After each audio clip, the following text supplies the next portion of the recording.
Hello and welcome. You're listening to Busted Outdoor Podcast. I'm your host, Patrick Landis.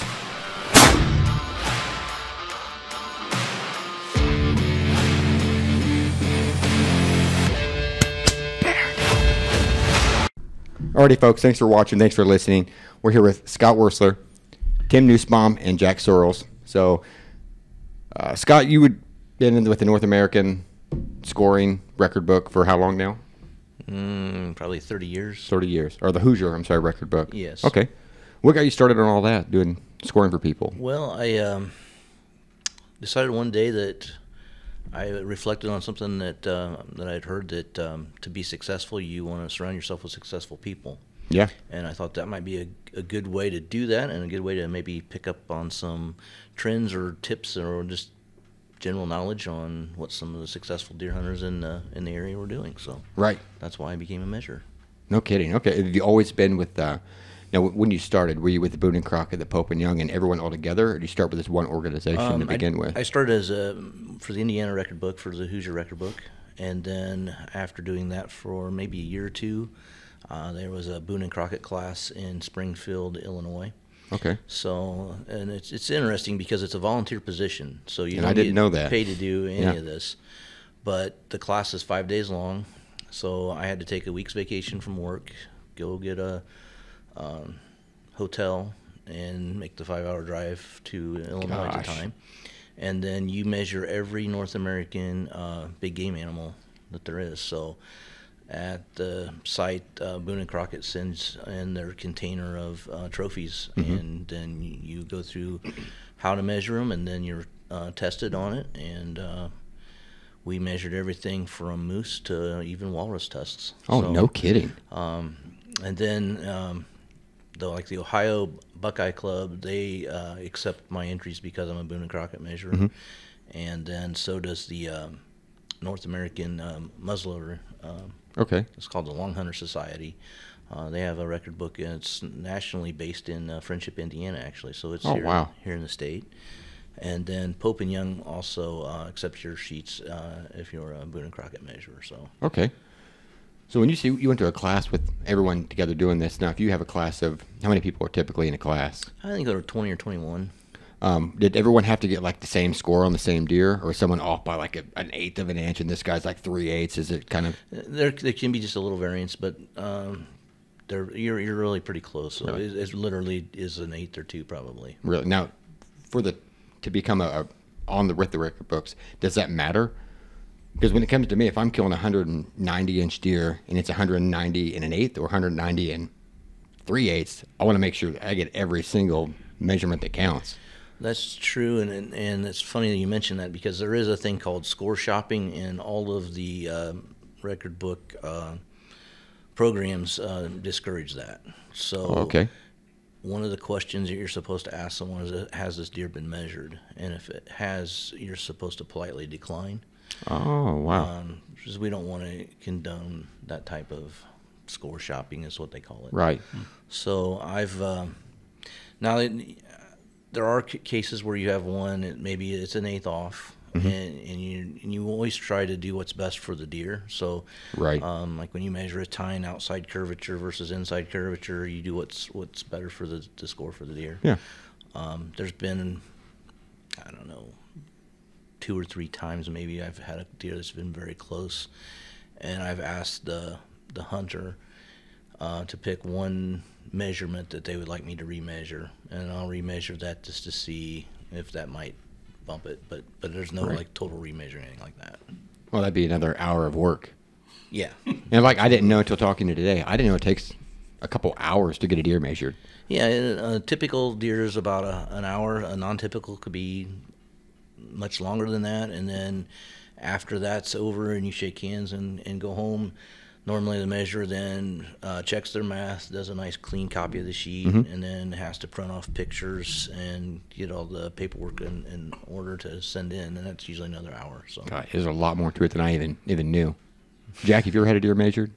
No. Tim, a couple? 1 or 2? How many deer have you actually had measured? Well, in the books. This one here you're looking at will be number 30 that will be in the record books. Number 30 in the books. Yeah, it was one of my goals. So And now I have to reset that.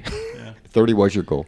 No. Oh. 30 was after I got into the low 20s. Mm-hmm. I started thinking, could I hit 30? Right. And 30 record book entries. And yeah, actually this one here was 2 record book entries, which happens sometimes. Okay. In fact, sometimes you get triple record book entries, if I'm right. You got a Pope and Young, you get a state book record book entry, and it could also go in Boone and Crockett. Correct. Oh, okay. You get 3 entries out of 1 rack. So, yeah, when I say 30, there'll be 30 entries. Some of the racks I have 2. Okay, gotcha. So I didn't know that was the thing either. Yeah. I thought it's in a book. Yep. And it's funny that you mentioned that, because that's how I met Tim. He had contacted me and was interested in trying to promote an older class of deer in Indiana. We were talking about the 1 buck rule at the time. Yeah. He had thought maybe more entries might help that. Mm-hmm. And he had never had anything measured before, so he called me and said he had 4 deer for me to measure. And they were all bow kills. And I thought, yeah, who's this guy? Yeah, right. And lo and behold, he showed up in my house with 4 racks, and we spent the entire afternoon measuring deer. So there's 8 hours right there. Bam. Yeah. You just spent 8 hours with him? Well, only 4. Then he went home, and then I had to do all the hard work. You can only tolerate me for 4. Right. Yeah. Oh, you're done. Vice versa. Yeah. That's a good Golly, guy. was that Oh, yeah. 16 years ago now, maybe? Yeah. Something Has it been like there? Yeah. And you got to remember, in 16 years, when I walked into Scott's house, I was 0.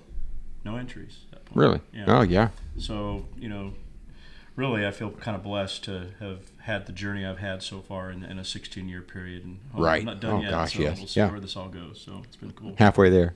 Yeah, right. You need to build another section of room. Because this room even goes on. So We're planning on that, actually. There you go. Oh, there you Funny go. You say that. So, yeah. So we were talking about earlier, there's a minimum 140 inch to even be in the book. Yeah, for Indiana and for Ohio, probably some other states. Okay. It's an interesting number. Right. I don't know why they picked 140, but now I'm starting to understand, as you do them for years and years, there are a plethora of deer that net in that 135 to 137, 138 range. Mm-hmm. And, no one's, I'm not an expert on aging deer or anything like that, but just as I ask, what did the deer field dress? Right. Some hunters do have the teeth looked at and know there's a magic number of a 4.5-year-old deer breaking 140 is just kind of what I've determined and learned.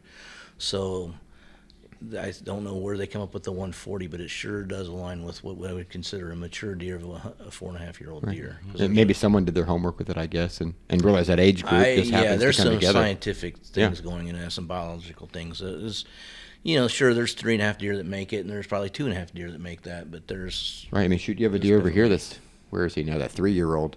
That was like 150, didn't he? Didn't he have a 3.5-year-old mounted somewhere in the room? Well, that one was an anomaly.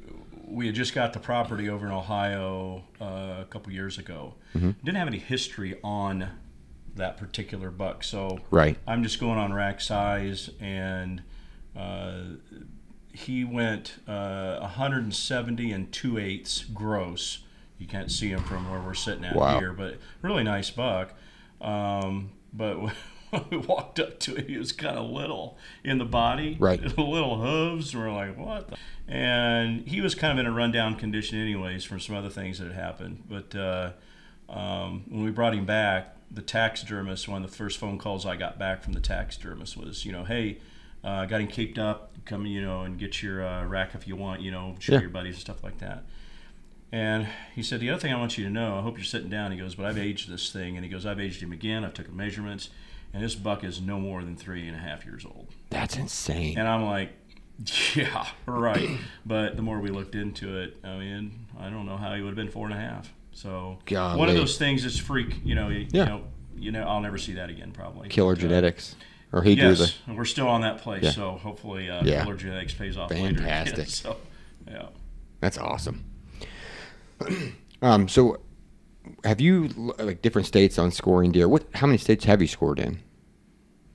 Oh, I've measured deer from Indiana, Illinois, Ohio, Missouri, and Michigan that I can remember. Okay, just kind of over this way. Have you noticed different states are producing larger and more numbers of record book deer? Yeah, it aligns with like Boone and Crockett has a map that shows that. Okay. Wisconsin is phenomenal, and then behind it would be your Iowa, your Illinois, Ohio, and now Indiana's coming on. There's a lot of big deer in Indiana.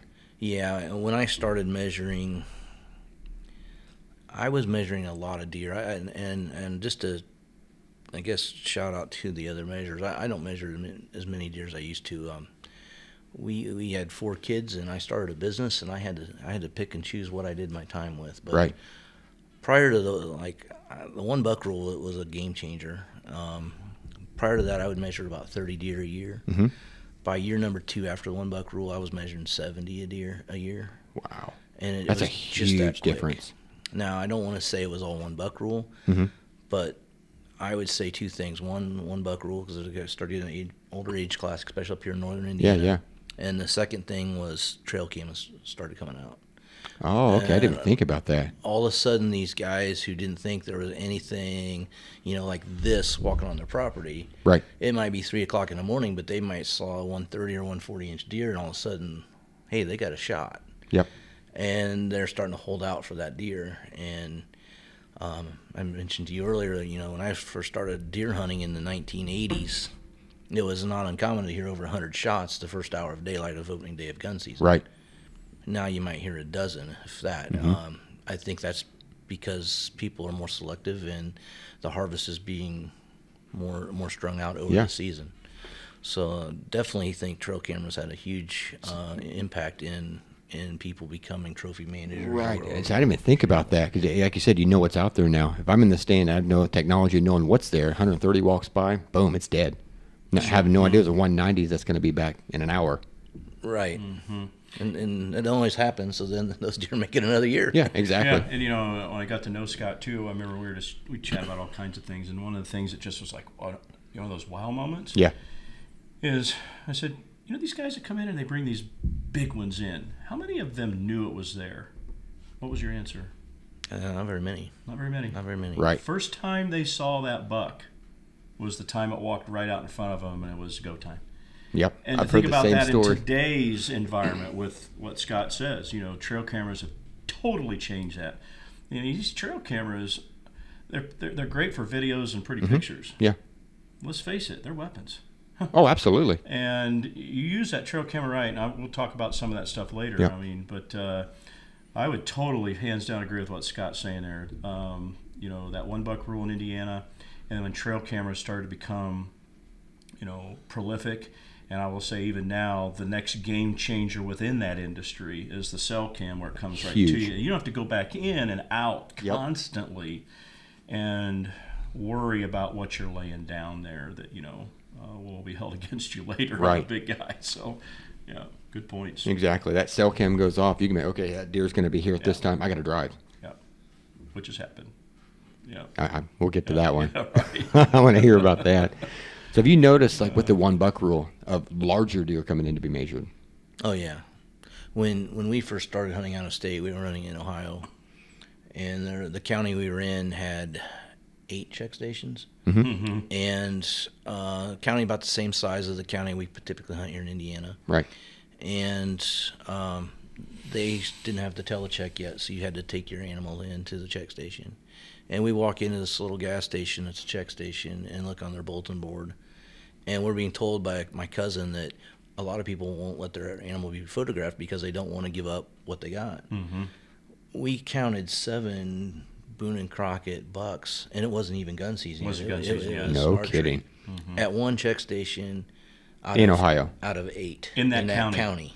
Whoa. Mm-hmm. And that knocked our socks off. And I had made the comment, here in Indiana, we used to take them to the check station. Mm-hmm. That was a big thing. I loved it. Go and see what come in. That's fairly new. They stopped doing that. Yeah, that wow factor was about 30 inches off in Ohio versus Indiana. What people brought to the check station in Indiana and you said wow about, in Ohio had to be about another 30 inches on top of that before they had the same reaction. No kidding. Mm-hmm. So Ohio was bringing the larger deer first. Yeah, but they've had a 1 buck rule forever, and they have a shorter gun season out of the rut and a lot of other things that kind of promotes that. Mm-hmm. Let alone that there's larger tracts of ground and it's different than terrain than we have here. Yeah, no, larger tracts of ground, but the landowner owns a larger tract. And when you take into consideration social pressures that come on to people that own land, there's actually some science behind it, and say most people can tolerate 2 hunters on their property, whether they own 10 acres or 1,000. Exactly. So take that into consideration. Oh, absolutely. It's more about the relationship kind of a thing. They don't think about it as acreage, but how many people do I want to know that are out there? Yep, that's And when you huge, take into consideration Ohio, a lot of our tracts of ground around 300, and we're on one right now of 2,000 acres over there. That's a lot of acreage. It's a lot of acreage. Yeah. But if you one buck rule, gun season doesn't come in until after Thanksgiving. In Ohio? In I wish Ohio, they would do that here. Gosh. The first season is 7 days, comes in on a Monday. Oh, wow. Comes on a Monday. And you just start to figure in these larger tracts of land. It's a one. I mean, I already said it's a 1 buck rule too. Yeah. But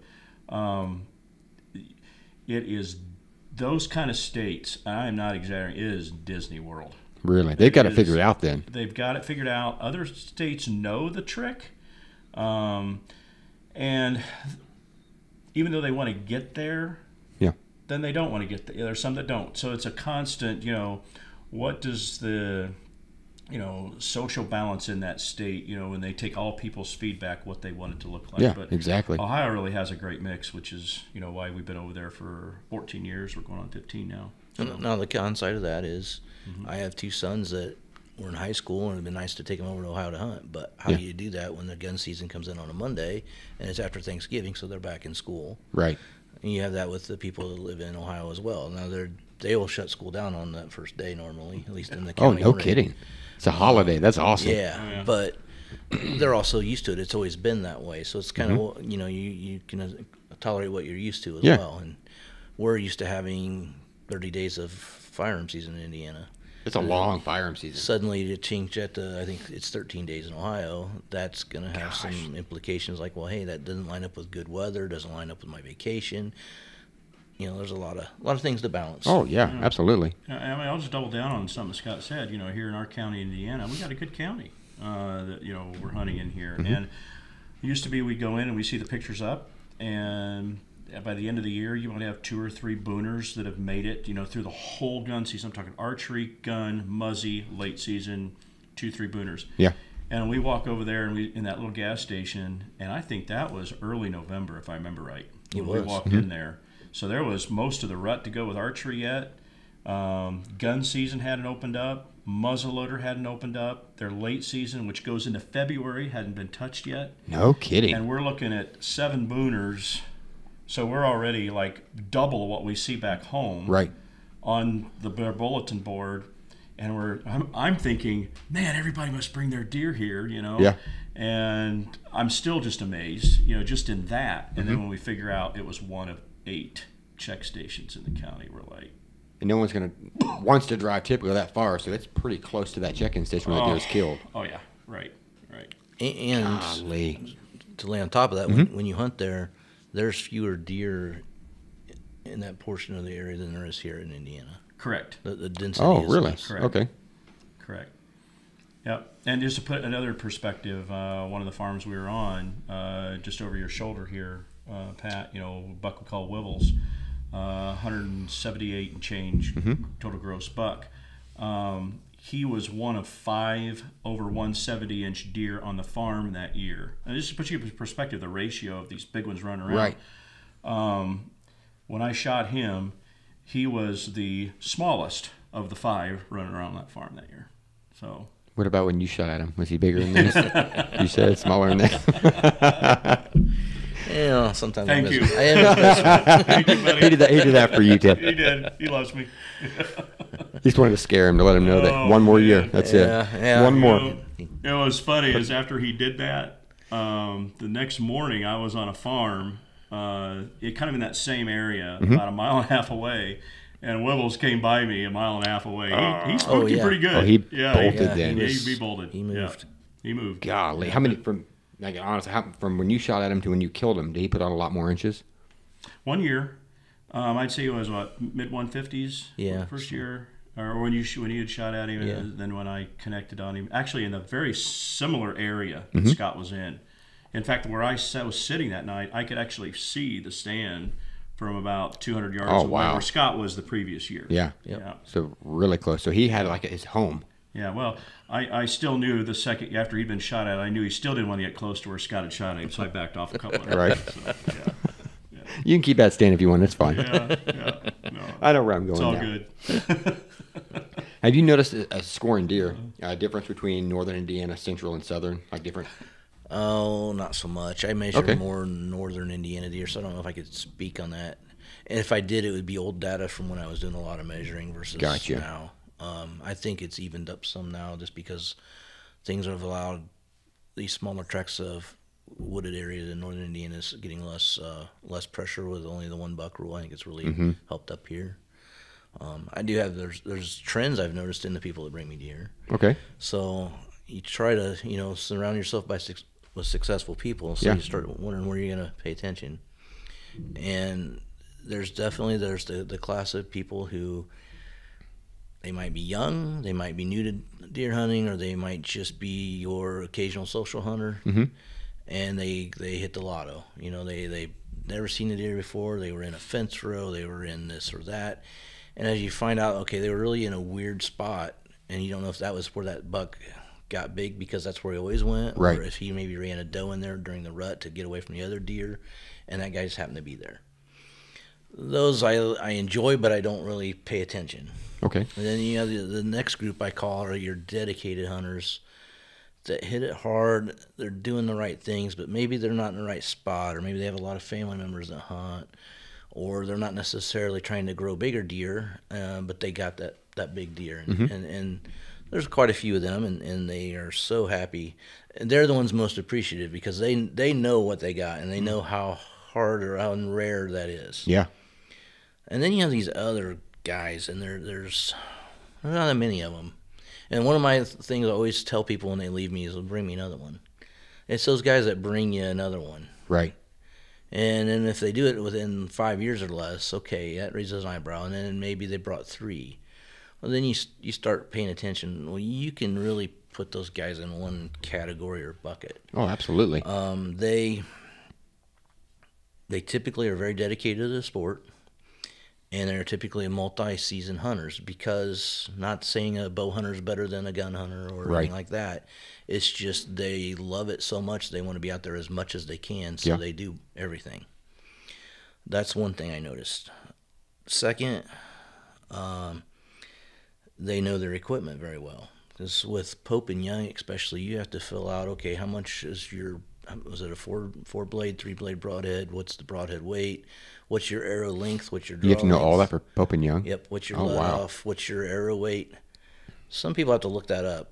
These guys normally just rattle right off. So they're very in tune with their equipment. Yeah.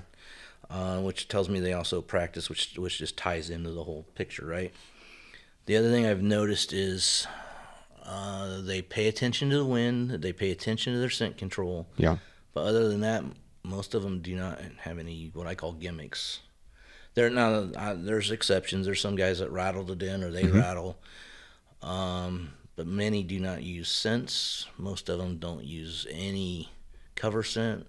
They don't use rattling antlers most of the time. Now they do, I would say 98% of them have a grunt call. Yeah. The other thing that they have is they have trail cameras in today's world. Right. And I don't mean 1 or 2. I mean double digits, 10, 15, a dozen. No kidding. On one property more. they're chasing individual deer on? Well, I don't know. I normally don't get into those specifics, but I just you're spending an hour with that person, so they're having a good time because they've shot one of the biggest deer of their lives, so they share those type of things. Oh yeah. So you don't really ask, but oh, you got some trail cameras? Oh yeah, I've got 15 of them, or I've got this or that. So you just kind of pick up on that kind of stuff. So that's been interesting. Yeah, if I could add on to that too, Jack and I were talking about, Scott, you may have heard me say this too. That last segment that Scott's talking about, I have something I refer to as what I call the 3 T's. Okay. Time, treasure, and talent. And when you start to get to that group that are repetitive and they get these things year after year after year, sometimes a couple of years, if they're multi-state hunters, they're willing to invest as much time as it takes. In fact, 365 days a year, there's not enough days in that year. Right. Okay? Time, every day they're doing something. And they're willing, and they do invest that. Treasure. I'm not going to say that they run themselves bankrupt, okay? But my wife would disagree with you. Yeah, right. But they're willing to spend the dollars not to buy the guide. Well, there's a lot of good guides out there. I'm not saying that. They're not willing to have it bought and given to them, but they're willing to spend the dollars to get the right equipment, such as trail cameras, the right size of lease, making sure that they got the right latest equipment, whatever that takes. They're willing to make that little extra sacrifice, time or treasure wise. The third one is an interesting variable. Oh, you're good. Yeah, I'm sorry. No, you're good. The third one's an interesting variable. Talent. Yeah. I could spend as much time and treasure as I want on that basketball floor, but I may not have the God-given talent. Those things you just can't put a finger on that you're born with, to be a Michael Jordan or Larry Bird. I can't do that. And I'm 5'9". That'd be a good deal on that court. There's just some things talent-wise I'm not cut out to be. But there are in that group, I believe that there's these sixth sense. It's that thing that sometimes they can't even explain, and it's that talent that they weren't taught. Yeah. Okay. It's something that's just in them. It is hard to explain. I'm telling you, in that group, that time, treasure, and talent, they're those three T's really come into play, kind of tying into what Scott's talking about here. But those are three. I talk about that often. Yeah. I like that. That's huge. Never really sat and thought about anything like that before, but it's a different breed. It really is a different breed. And sometimes if I would sit down, maybe I don't know, I'm just going to throw some names out there. Maybe I shouldn't. I'll get Don Higgins, or Lukowski, the guys we see out there. They may even, if they got real honest with you, they'd be like, sometimes I don't even know how all this happened. Oh yeah. There's just some things that are explainable, but there's some things that I think when you invest as much time and as much talent or as much time and treasure into it, you get some of that talent thing just because from exposure. But I think a lot of that talent comes from within. And I will also say that that talent also comes from the amount of time spent. I was telling, I think it was Jackie, you and I were or maybe it was Scott was in the truck the other day, and I was saying, I don't think I'm a good hunter. You're a good killer. I'm not a good hunter, but I have figured out how to do one species well. And so I figured out that that's where my talent lays, in that one species, and then kind of what I'm trying to do with that. So I've just really honed in on that. But again, the three T's, you get those things rolling on the right guy. Look out. Yeah, so, it turns into this. It can turn into something else. Just incredible. Yeah. Man. Excuse me.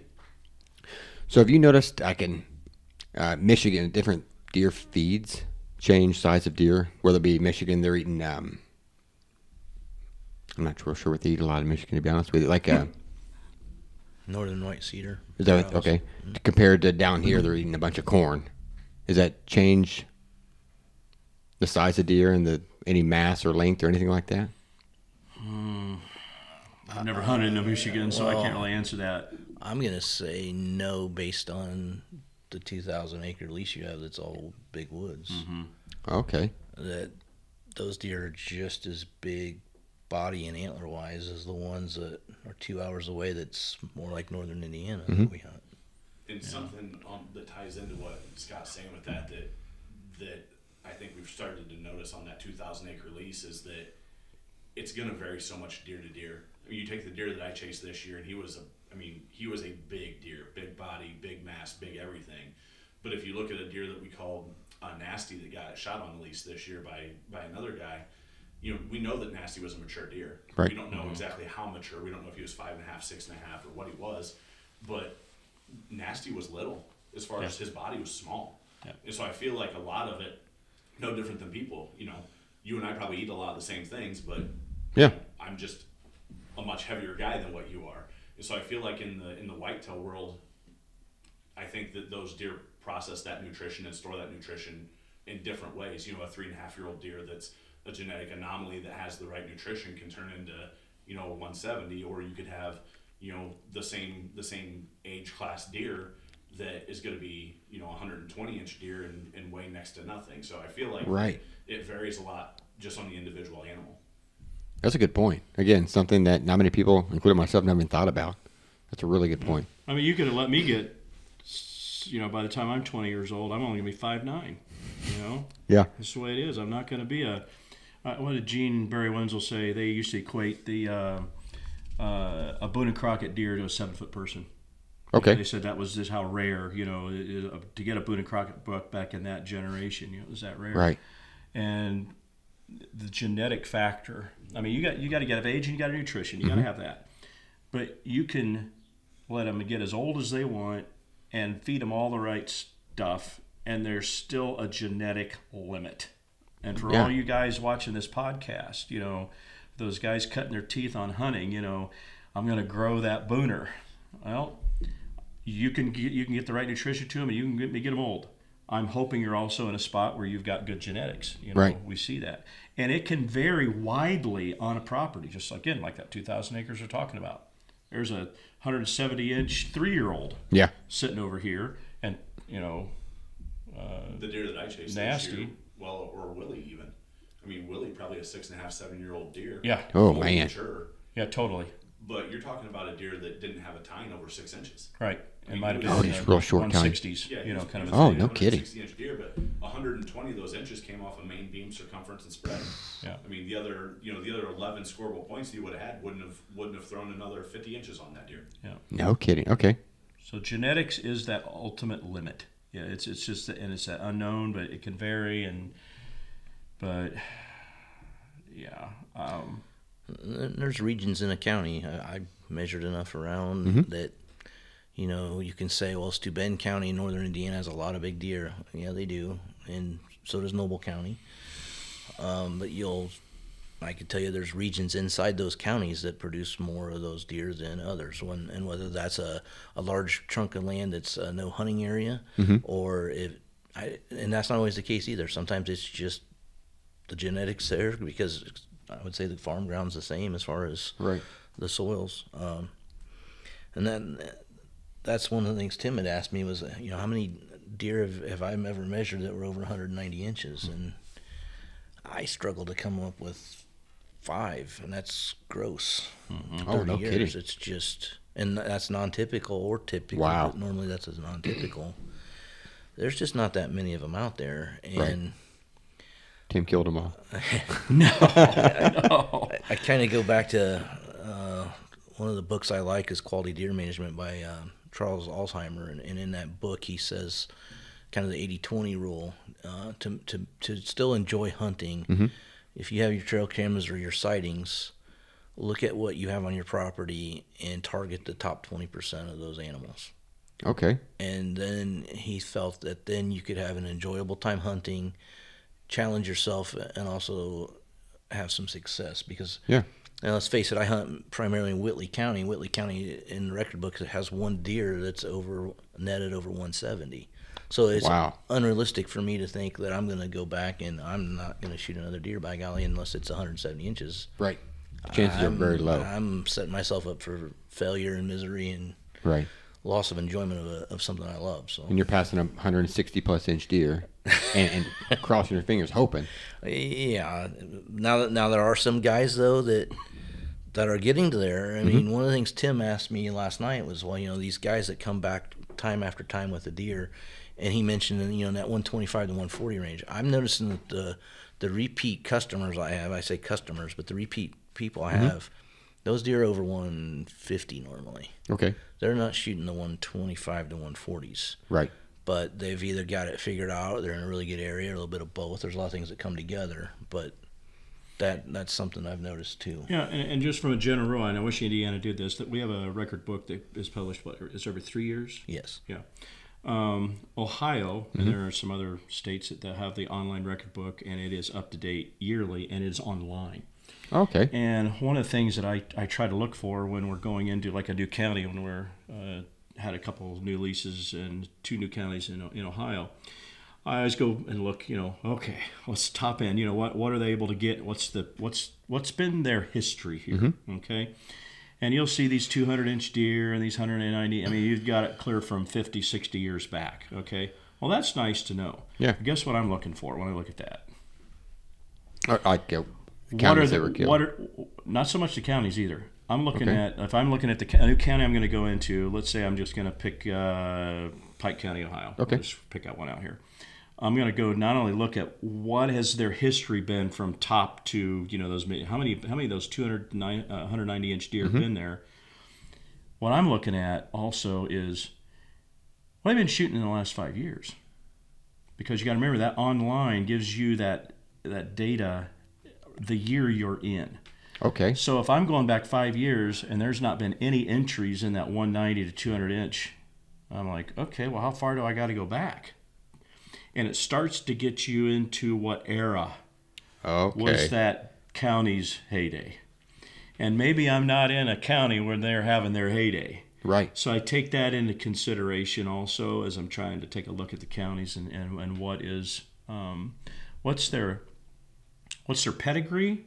Okay. Some people look at the whole package. I try to look at what's the last 5 years been, especially the last 2 to 3 years. What are those counties that show they've had multiple entries, either non-typical or typical, in that 170 class or more? And you try to hone in on those counties? I try to pay attention that's a good county to spend some time in. Right. And then you start looking for properties at least in that area and start knocking on doors? Well, you can, or like in our case, you get the property first and you kind of see what's your pedigree. Right. What have I landed in my lap? What are we up against?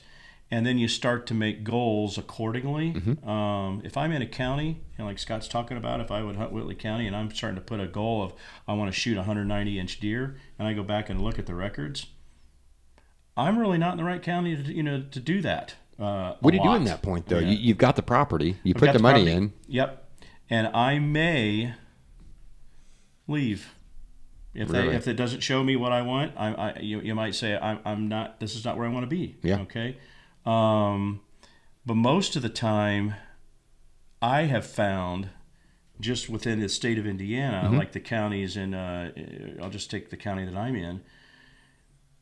If you can get a large enough tract that influence what's happening there, I don't care what your county record books say, you can make a difference. And I think I'm somewhat of a testament of there are things that were shown in the county that I'm in here in Indiana, and then you get a large area put together and just stick to what your goals are.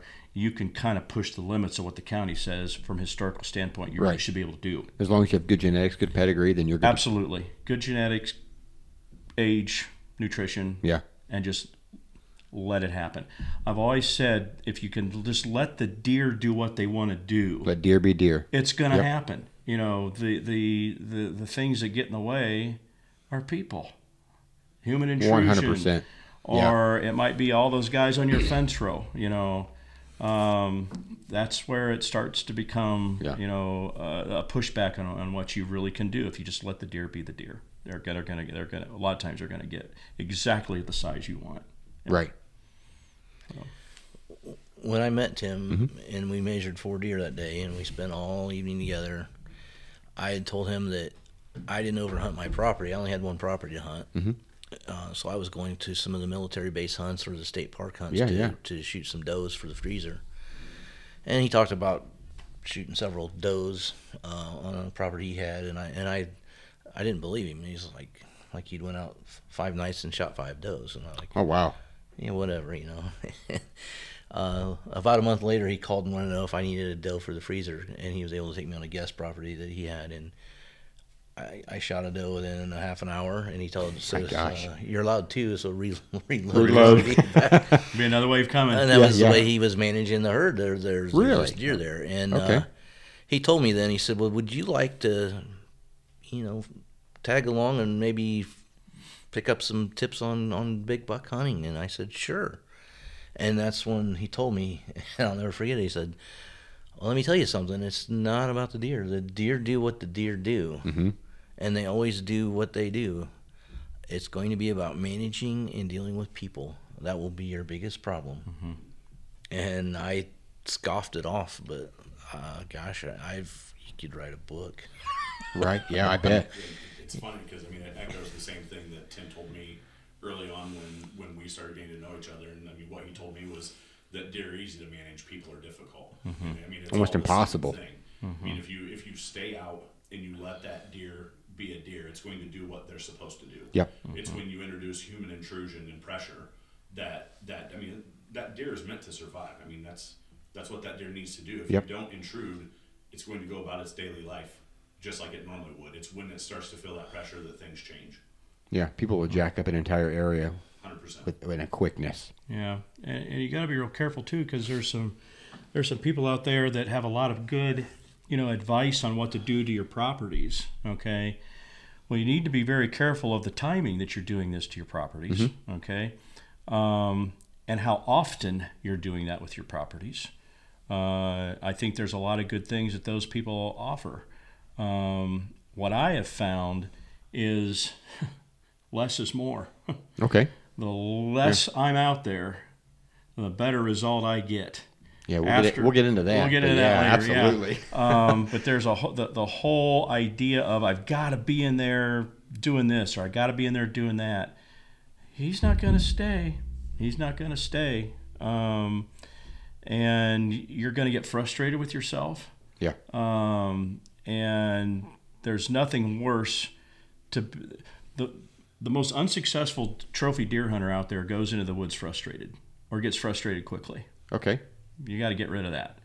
The most confident person going into the woods is going to get that's another thing that I would say in that small group, that has those repeated successes is they are confident that they're doing the right thing. They're confident in their equipment. They're confident they're doing the right thing. And when you can walk in with just a positive aura about yourself, believe me, that comes into play. Oh, yeah. So, you had a lot of... Go ahead. People. I'm just saying the people factor is huge. Right. I'd say of all things that I have learned along the way, the deer were easy to manage. The people and the relationships, I had to manage more. Right.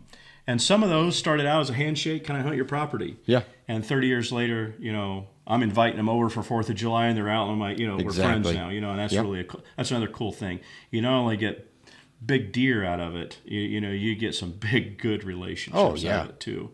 And they're the kind of relationships that, even when maybe I'm done hunting on that place at some point, if that would ever happen, they're still the kind of people I'm going to be around. Yeah.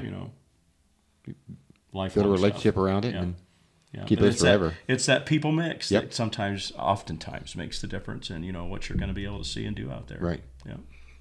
And what in the people is also self-reflection. That's something I learned, I would say 2 years ago. It finally hit home with me. Okay, I like to be on my property. I bought a couple hundred acres and I put my entire life savings into it. Less might be more, but I like to go check on that oak tree every year and see how much bigger it is. Yeah. And I realize that might be impacting my ability to shoot this deer, but it's worth it to me because I want to enjoy that property. Right. Also, he's right. I know this man well, and he does something for deer 365 days a year. It may be sending a Christmas card to a landowner, or it may be walking 5 miles checking trail cameras. But there's something he does 365 days a year, and that is his hobby, and that is his focus. I like to deer hunt, and then in the spring I like to garden, and then I like to do this and I like to do that. Tim really has one passion, and he takes it to the top level. And I finally, as I summed it up for him one day, I said, it's pretty common knowledge in Indiana that, the saying was that Larry Bird shot 200 free throws before school every morning. And 2 years ago, I looked at him. I said, I don't want to shoot 200 free throws every morning. Right. Yeah. I'm not going to do it. Yeah. You do it and you enjoy it. Yeah. It's not fun for me anymore to do that. So I'm going to go do what I do, and if this guy walks by, great for me, but the odds are maybe it won't because of the choices I made, but I'm okay Right. and at peace with making those choices. So those TV shows don't tell you all that. No, gosh, no. No, and here's the other thing that goes along with that. Yeah. And to know this guy, and like he knows me, and I'm getting to know Jack, Mm-hmm. and we got a couple other guys that are on that 2,000 acre lease too. Having the right people you surround yourself with. Yeah. People that are truly for you, rather than, what's that word called, a frenemy? You know, like they call it, yeah, where they're for you to a certain point, Right. but are the guys that are truly for you. And you know, I could tell you countless number of times that Scott, just in his way of, I know you've shot 200, if I could use that analogy, I know you've shot 200 free throws to get a chance at that deer, okay? And you know what this guy does? What's He's that? like, go get him. Yeah. Yeah. Go get him. And that's the kind of partner you're going to want on your lease. And here's the other thing too. What are we in the process of doing on one of the properties, you know, in Indiana right now? I've got my focus over here, and I know Scott's got some other things that pull him different directions. But there's another property that we're both on, and I am dedicated right now to try to find those really cool spots so he doesn't have to spend that time out there. Yeah. And I then look at him and say, "Go get him." Yeah. You know, Exactly. That's it's awesome. a complementary of the personality. Yep. That's in the group. And I know Jack and I have been the same way. Also. Oh, yeah. I mean, it goes hand in hand with what we're doing down on the 2,000 acre property. You know, the other two that are on the lease with us, they don't have the time to spend down there like what we have. I mean, Right. You know, I was making trips every weekend. I missed between the third weekend of September and the weekend before Christmas. I think the only time that I wasn't down there was the weekend I was in North Dakota and our gun opener here. Yeah. Otherwise, I was in Ohio every weekend. No putting corn kidding. out, either putting corn out or putting corn out and hunting. Yeah. And for the other two that are there, they're more than willing to throw in the treasure. I mean, they'll donate as much money as what they have to make it even. Yeah. They just didn't have the time. And you know, the nasty, the 8-pointer that got killed down there this year, he was a deer that needed to go. I mean, he was a big mature deer.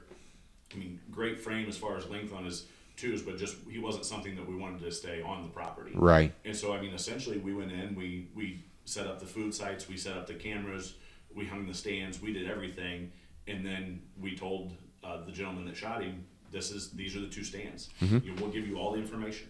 And it wasn't that, I mean, I would have shot that deer in a heartbeat. He just wasn't where my focus was. Right. But it's a team effort. You know, the only way that we're successful is if we all work together. And it has to be that way. 100% it has to be. Yeah, and I don't know if I can do this or not, but I'm going to do it. You Do it. Edit if you want, you know. But you know, Luke Reed and Nate Sester, if you're watching this podcast, was who we're talking about. You know, and another buddy of ours that was in Ohio and did just a really good job of just a hardest worker you've ever been around. You know, Sam Whitaker. Yeah. You know, Okay. these are the kind of guys to be successful at whatever level you want out of it.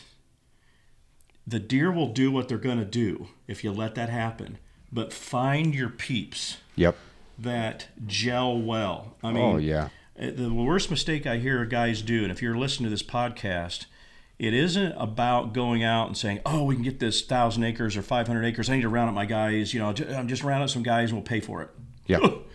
You're done. Terrain wreck coming for you all. Oh, I mean, yeah. You know, that's not how that goes. You're done before you even get You're started. done, and you're going to be tainted and scorned. And you know, why did I even think that? And if you're on that kind of a mission just to get on a property with people with the payment made, it is so much more than that. I promise you, if you put the wrong person on 2,000 acres, they will ruin 2,000 acres. They can ruin it Overnight. quickly. Yeah. Absolutely. Oh, gosh. You know, Yeah. there again, especially in the area that we're in, it's a low populous area. It's big hill country. Yeah. They don't see people. They don't get human intrusion. You know, I think that deer up around here in farming country are a little more tolerant. Oh, to my something gosh, like yes. an ATV, Yes. to tractors, to trucks. Yep. You go down into certain parts of other states where you're dealing with low populous, non-farming ground. You can't go into those areas at the wrong time and drive an ATV around or drive your truck through the gate, or there's just things that you can't do. I mean, we're very diligent in those areas about when we're putting pressure on the property. We don't go in before 11 o'clock to put out corn, and we don't put corn out after 3 o'clock. Yeah. There's a window there that we are willing to work within, and we really don't deviate from that window. I mean, the work is done when the work has to be done. If you don't get all the work done that day, pick up on the next day. Yep. And it's 100% about lowering the impact that you're having on the animals that are there. It's about letting those deer be deer and not pushing them. Yeah. And your personality mix that you bring in with your group. Yep. I mean, that is a game changer, and if you will be successful or not too. Yeah.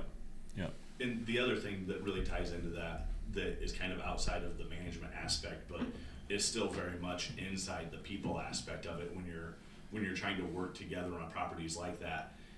Tim's standards are not going to be someone else's standards. Right. They're not going to be, Tim is going to pass a deer that I'm going to shoot. Right. And there's a chance that, I'm going to pass a deer that someone else is going to shoot. And at the end of the day, it's not about them shooting a deer that I wouldn't have shot. At the end of the day, it's about they shot a deer they're happy with. Mm-hmm. Exactly. If everybody that's on that team is happy with the result, if Scott shoots a deer that Tim would have passed, but Scott's happy about it, I promise you Tim is excited for it. And that happened absolutely. in 2021. That happened. Right. Mm-hmm. Yeah, I mean, he's not looking at that deer going, man, I really wish Scott wouldn't have shot that. Yeah. Instead, he's high-fiving Scott, helping him drag that deer That's out, huge. talking about how great the hunt was. So And I've been with people like that. You shoot a deer 130 range, and they're like, "Oh, really? You should let him grow a couple more years." Like, "Oh, jerk!" Right. Like, I'm stoked about this, and Yeah, they just we're for dog you, man. the whole time. You wanted that? Good for you, man. Absolutely. Yeah. So. And that was one of the things that the newer guys on the leases in Ohio, that's one of the things that we were very upfront with them about. Look, there's no size limit on what we have down there. There's nothing down there for all of us to chase. The size limit is what makes you happy. If it gets you excited, we're excited for it. Absolutely. Yeah. I mean, even this year on that lease, and again, I'm talking about personality and just the willingness to go the extra mile, not to get the just to get the big deer, but the willingness. If you're willing to go the extra mile to get the big deer, and you're willing to go the extra mile for the people you're with, that's the sweet spot. That's huge. Yep. I mean, correct me if I'm wrong. We had a buck named Willy Wonka. That rack was just it was just the most unique hat, if I could call it that. And it was big, it was gnarly, and he kind of tipped my interest a little bit, and the more I would talk about Willy Wonka, and then I would hear Jack, he's like, "Oh my gosh, we figured this out, and this is the way," and I could see him light up. Yeah. Hit him completely different than hit you. And I'm like, you know what? I'm going to take it one step further. I'm going to actually go in. He couldn't get down there and hang some of the stands. I went down there myself. I hung those stands, told him exactly where they're at, and I'm like, go get him, Tiger, kind of a thing. That's awesome. And he went after that sucker and had 2 great encounters with him. I actually ended up with a buck smaller than that. I ended up getting there this year. But I could just see it that this man wanted a rip at that. Oh, yeah. And just the overall team aspect of that. I mean, you're talking about a core area that was a couple hundred acres that was comprised mostly of 2 intersecting ridge tops. Right. And I mean, just the chess match that went into it was the big thing. I mean, this is a deer that we were getting on 7 different cameras at one point in time. 6 or 7. Oh my gosh! During shooting hours. Oh yeah. And I mean, essentially, it was those big hills are not flat farmland. It's not what any of us grew up hunting. Is that Southern Ohio? Southeast Ohio. Southeast, okay. And yeah. so thermals play a lot different. Wind plays a lot different. Oh, man. And what we ended up finding out was where Tim had originally gone in and set the 2 stands that we knew would put me in a really high odds place. Right. Wind-wise, it was impossible. And so, we kind of made a plan to let's shut down 4 feed sites and consolidate it to one area that gave me a little more forgiveness on the wind, and that's where we ended up having the 2 encounters with him. I mean, one at 12 yards, one at 18 yards. Yeah, I'll throw something else in. You never learn wrong. You never learn wrong. Okay. Think about that for a second. When you learn, you learn because maybe something didn't go right. But to learn, you have to make a right out of the wrong. Yep. So you never learn wrong. I like that too. And when we learned that wrong about those two stand sites, we quickly figured out what the right was. Oh yeah, you got to mess up to went over there, get better. and 2 encounters happened. But by what we thought we had right, Mm-hmm. and it wasn't right as we thought. There was a wrong, but we didn't learn wrong. Yeah, yeah. We knew then exactly what to do, and oh man. Took a few times. We can get into lessons. Yeah. Oh man. And Scott has them too. I mean, Yeah, everybody that tries to chase, large whitetail, that wall of what ifs. Yep. I mean, I won't be able to add a lot as far as success stories, but I can add a whole bunch as far as lessons learned. That trophy room of lessons learned is a monster. Yes, it's much larger. Man. I was going to ask you, and I just thought about this. Do you have any of your bucks in the record book? I've got, I think, 4 Pope and Youngs and 1 Ohio Buckeye Club, which was over 140. And then I've got, I think, 3 in the muzzleloader books. No kidding. Are you allowed to score your own deer? No. No. And I wouldn't, Yeah. 150? No. That's 160? I can't charge to measure yours, so you can't affect me with. And I'm not going to measure. I can't measure my own either. Yeah. All right. You can measure them, you just can't put them in the book, obviously. Yeah, like the one I got this year, when I pulled the trigger, I thought he was a 150-inch deer, probably gross, and then net maybe 144. Okay. And then I measured it myself, and he grossed 144s and he netted 138. Oh, wow. So I'm not going to waste a measurer's time by taking it to him and saying, hey, can you measure that, because I'm not going to be off 2 inches. So. Right, exactly. So I did measure that one to see if I was close before I went any further. If someone shoots a giant buck and they want to get it measured, how long does it take from the gross to the net? 60 days. It is 60 days? For the drying time. And that's, that can't be in a freezer. That has to be in, like, Sitting out dry, yep. sitting out like this. Mm-hmm. So if they kill the deer November 1st, do you say, hey, call me in 60 days? Or do you measure it? Normally, yeah. It's because I used to do some green scoring, but that's when I wanted to hunt, for one. And two, it's when you're measuring, dozens of deer. Right. Why do you want to do it so you can do it again? It'd have to be a pretty good friend or a pretty special buck or something like that, or some circumstance. But do you even know why they do that? Because the deer's obviously at its max potential the day it's dead, and once it dries, it shrinks up. I would think that just evens the playing field, because there's some people, hey, my grandpa shot this in 1964, and I never got it measured, so I'd like to know what it scores. That makes sense. So Okay. that way they're all Yeah. pretty much where they're going to be. And it doesn't change much. Maybe here or there a little on a mass measurement or a main beam length. Maybe an eighth on an inside spread, but it's Oh, so it's not that drastic at all? it's not that drastic. Not enough to make a difference. Yeah, I don't know. Half inch maybe? I don't know. Well, Man. So a half inch, it could that's be. still- I mean, when you add well, up they enough say stuff. What is it they say? Room temperature. Yeah. They have it, dry your rack and room temperature kind For of thing. 60 days. Which is for 60 days. Okay. Now, there's a lot of things in the room that could be different. Okay, laying it on the couch here is a lot different than hanging it by the fireplace. It's rolling 150 degrees. So being mindful of what would be probably a constant room temperature. Yeah. I mean, anytime you're putting heat to something that can dry, you're probably going to accelerate that. That would be my guess. I would absolutely think so. And, when you think about, where people have put some of these racks that have been brought in. I remember what was that one measuring party we did, and this guy brought in one, and literally wherever they had it stored, the rack as it was being measured, you could flake bone off of it. Oh, it was wow. actually it was like almost turning to chalk. Yeah. Wherever they had that one at. So The sun beating on it or something? I'm not sure where they had that Probably, one at. but I don't know. Wow. Yeah, I mean, bone has people don't think about it, but bone has a lot of moisture in it. You know? Yeah, absolutely. Right from its origin, It's the very center porous. of it was born, or was, as moisture. Yep. Blood has moisture in it as it's swarming. So Yeah. you dry that sucker out, it's going to get smaller. So Is there I want to say it's Buckmaster's scoring. I could be wrong on that. But when you score a deer, you got to do the deductions on it to get the true number. Yes. Is it Buckmasters that add everything? They don't take any deductions out at all? Correct, but they do not count the inside spread. Oh. So That's a big it's number. Same but different, I guess. I mean, it's just how you want to look at it. Right. Do I want to add 10 inches of junk around his bases, or do I want to add, was he 22, 23? How wide is he? Right. Probably He 19 was around- inside, 20 inside. Around 19, it was 19 to 20 Oh, it's a 19, inside. Mm-hmm. I think I'd rather the inside spread. It So, yeah. depends. The reason that Teddy Roosevelt was one of the founders of the Boone and Crockett Club, Oh, okay. and he felt with westward expansion that he saw in his lifetime that these big game animals were going to be extinct, and his grandkids would not know what a moose or an elk or a whitetail was. So he wanted to somehow record data on those animals so that they would know what these things were like. So the system was set up to give you the best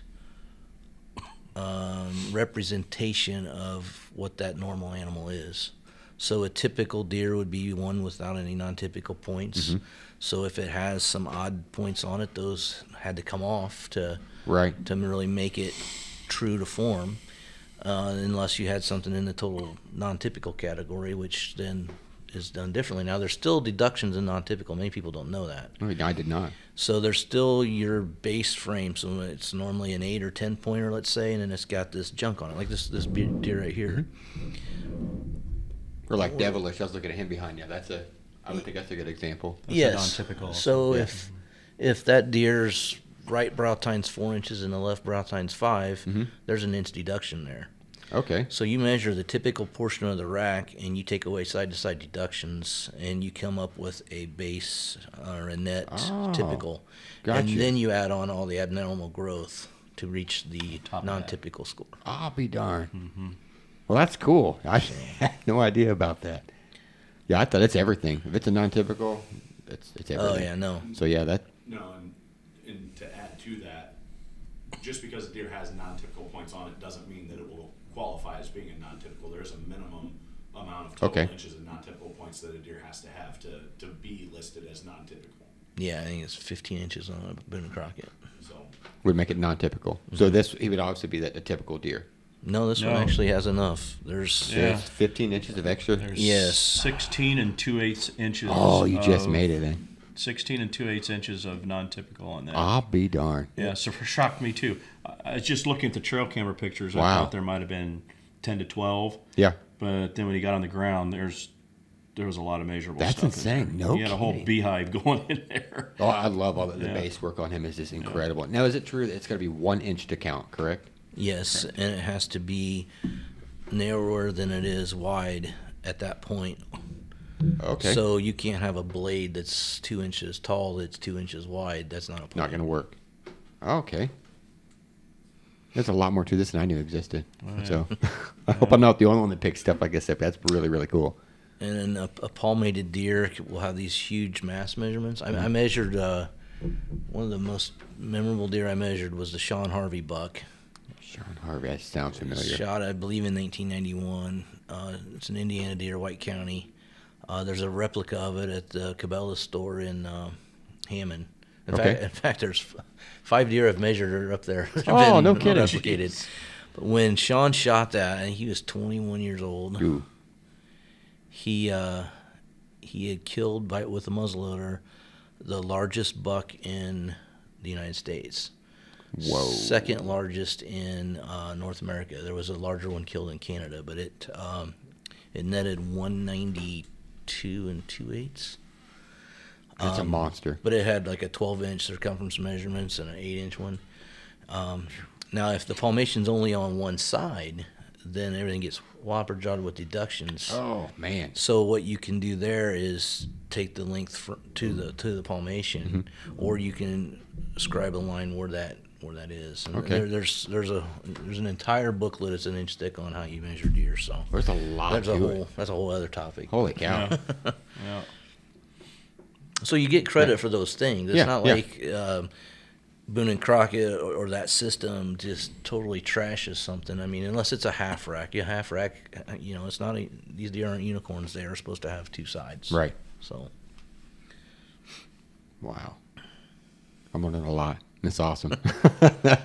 And the years of experience you've had with it, other than someone that just got started and just learning. Now, like I say, someone wants to go to do the Hoosier Record Book Club today, do they have to go through the same course that you did, or has it changed a little bit since? I would imagine it's the same as I started out as an Indiana major, and that was a one-day class offered in Indianapolis. And I don't know how they're doing that for sure now, but I know who to call. So Yeah. if someone would be interested, their numbers probably in the latest record book. It's Tony Wright's the chairman of the record book portion, and he would probably be the point of contact. He's in Henry County. Henry County. And you just get online to find that, the Indiana Record Book, and all the information should be there. Yes, there is it's either the Indiana Hoosier Record Book or the Indiana Deer Hunters Association. There's Okay. a website, and it would tie you to that. Gotcha. That's awesome.